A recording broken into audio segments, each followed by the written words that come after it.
سیرت نبی رحمت صلی اللہ علیہ وسلم چیپٹر 3.4 دعوت کو روکنے کے لیے قریش کے ہتھ کنڈے۔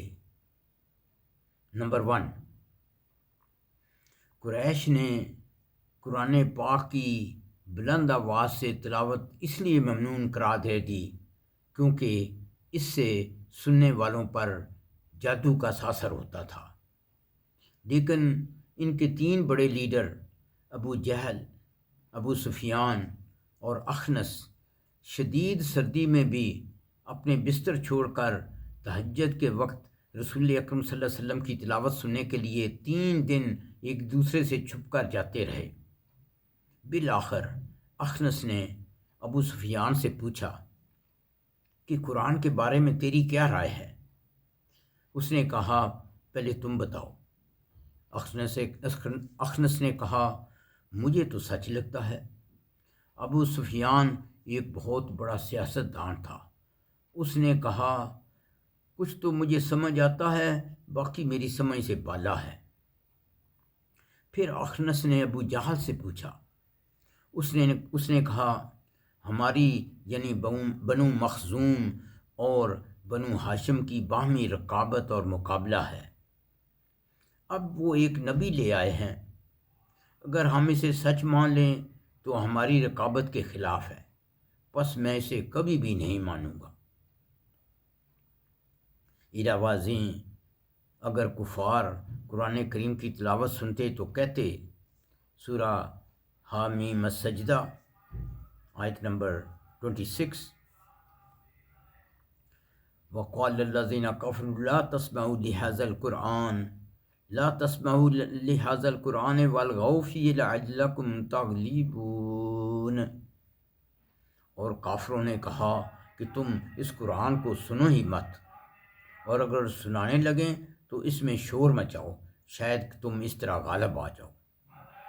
نمبر 3، لوگ رسول اکرم صلی اللہ علیہ وسلم کا مذاق اڑاتے۔ مثلاً ایک عورت نے پبلک میں آپ کا مذاق اڑایا تو اللہ تعالیٰ نے آپ کی دلجوئی اور تسلی کے لیے سورۃ الضحیٰ نازل فرمائی۔ نمبر 3، قریش رسول اکرم صلی اللہ علیہ وسلم کو بدنام کرنے کے لیے ہتک آمیز بہتان لگاتے، کبھی مجنون، کبھی کہن، کبھی ساحر یا مسحور، کبھی شاعر، اور بھی کہتے کہ نعوذ باللہ دماغ چلا ہوا ہے۔ ولید بن مغیرہ سب سے بڑا شاعر تھا، اس نے کہا قرآن سننے کے بعد ان میں سے کوئی بہتان بھی ٹھیک نہیں۔ لوگوں نے کہا آپ ہی بتائیے۔ ولید بن مغیرہ نے کہا اسے ایک خاص قسم کا جادو کہہ سکتے ہیں جو اگلوں سے نقل کیا جاتا ہے۔ اس پر ولید بن مغیرہ کے بارے میں سورۃ المدثر آیات 18-25 نازل ہوئیں۔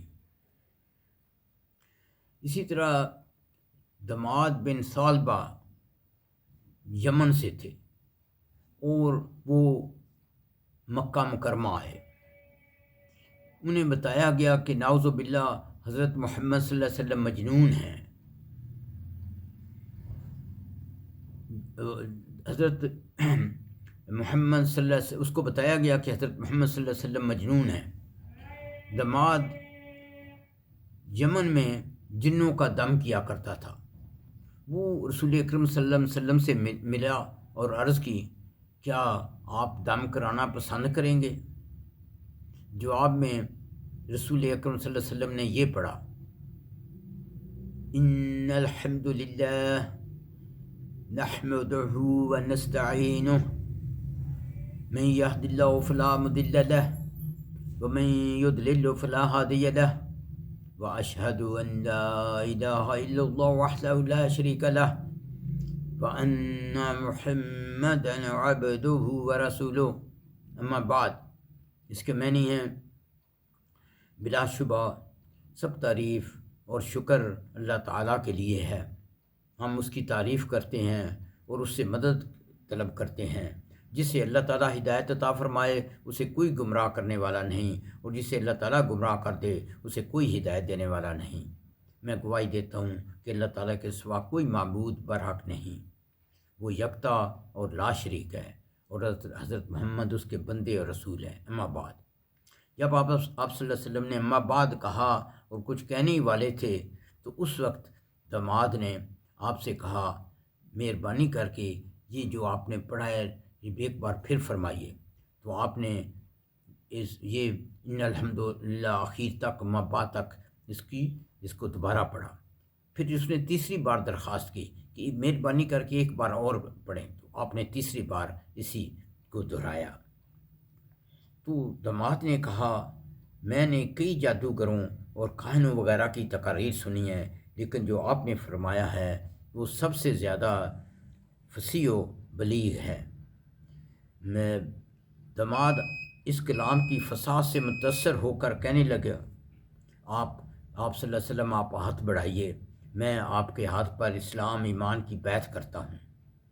رسول اکرم صلی اللہ علیہ وسلم نے فرمایا، خواہ تیری قوم تیری مخالفت کرے یا تیری قوم اسے پسند نہ کرے، تو اس نے کہا خواہ میری قوم پسند نہ کرے، تو رسول اکرم صلی اللہ علیہ وسلم نے دوبارہ کہا خواہ تمہاری قوم پسند نہ کرے، تو اس نے دوبارہ کہا مجھے اس کی پرواہ نہیں کہ خواہ میری قوم اس کو پسند نہ کرے، اور اس طرح سے اس نے آپ کے ہاتھ پر اسلام پر بیعت کر لی۔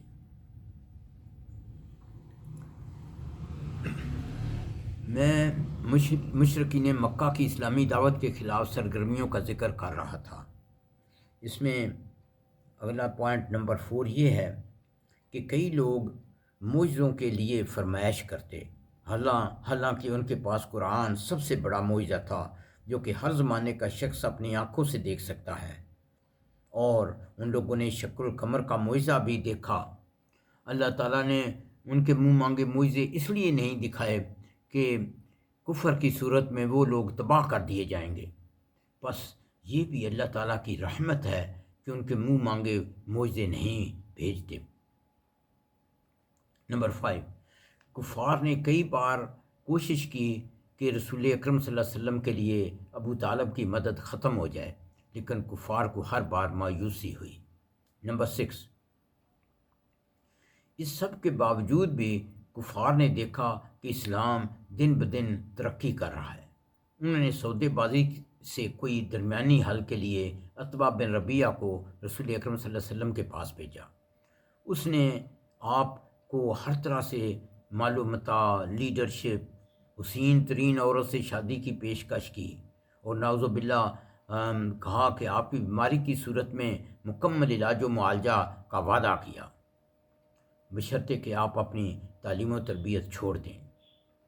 اس کے جواب میں آپ نے سورۃ حم میم سجدہ کی ابتدائی آیات کی تلاوت کی، جس سے عتبہ بن ربیعہ بہت متاثر ہوا۔